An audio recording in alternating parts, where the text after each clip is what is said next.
Hi అండి, ఈరోజు మనం వంకాయ పప్పు తయారు చేసుకుందాం. టేస్టీగా ఈజీగా తయారయ్యే వంకాయ పప్పు.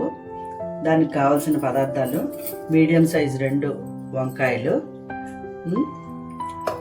1 కప్పు పెసరపప్పు, మసూర్ దాలు కలిపి వేపి పావు గంట నానబెట్టుకొని ఉంచుకుంది, పోపు దినుసులు, ఆవాలు, జీలకర్ర, ఎండుమిర్చి, 2 పచ్చిమిరపకాయలు, 10 వెల్లుల్లి రెక్కలు, కరివేపాకు, 1 మీడియం సైజు ఆనియన్ పెద్ద ముక్కలు, 1 టమాటా.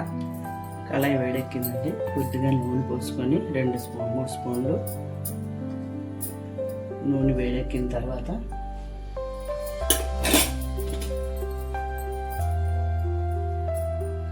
ఆవాలు, జీలకర్ర,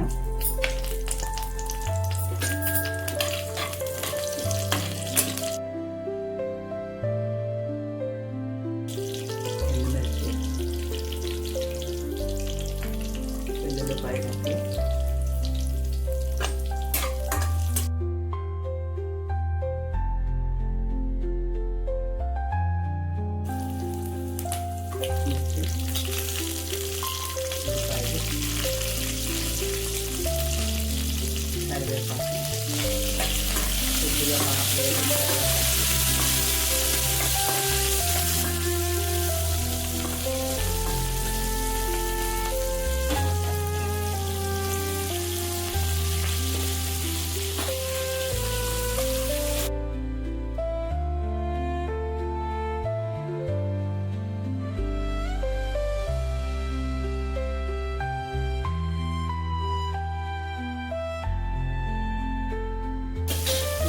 టమాటా కొద్దిగా మగ్గిన తర్వాత వంకాయ ముక్కలు,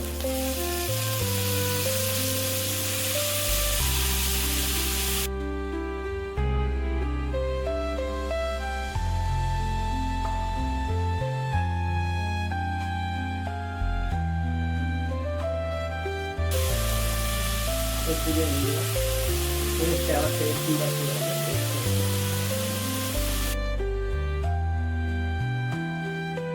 కొద్దిగా వంకాయ మగ్గిన తర్వాత పప్పు వేద్దామండి.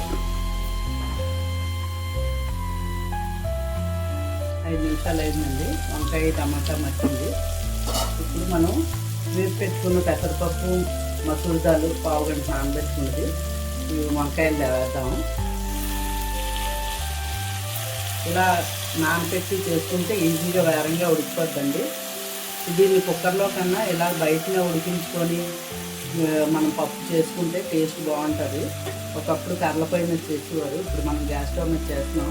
అయినా ఇలా చేసుకుంటే టేస్ట్ బాగుంటుంది. కొద్దిగా ఇలాగా పప్పు ఈ వంకాయలు కొంచెం ఇలా కలుపుకొని వేసి ఇందులో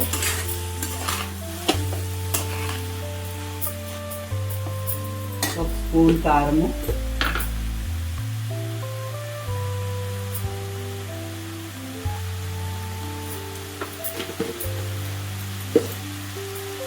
కొద్దిగా పసుపు,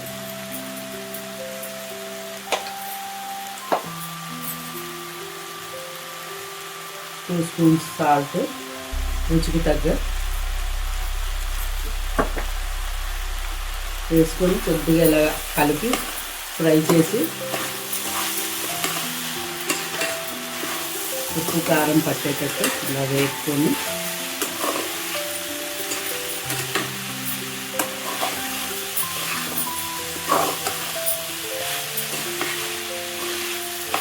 ఇంకా బాగా కొంచెం ఆయిల్లో బాగా ఫ్రై అయితే టేస్ట్ బాగుంటుందండి.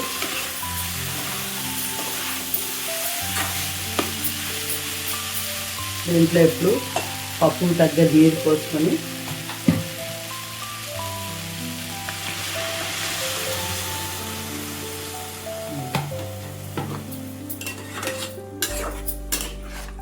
పెసరపప్పు కదండి, వేరంగా ఉడికిపోద్ది.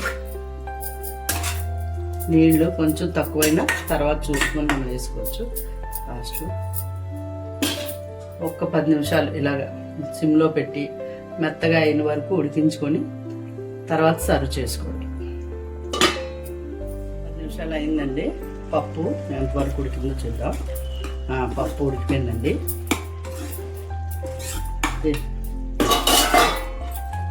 ఇలా కొంచెం ఇలా మెత్తగా వేసుకుని పైన ఇప్పుడు కొద్దిగా నేతిలో కారం వేసి పోపు ఇలా వేసుకుందాం.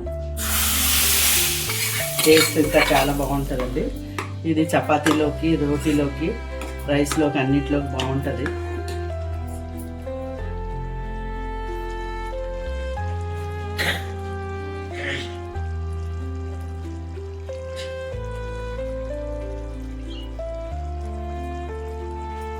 దీనిపైన చివరిలో కొత్తిమీర కొద్దిగా వేసుకొని సర్వ్ చేసుకుంటాం.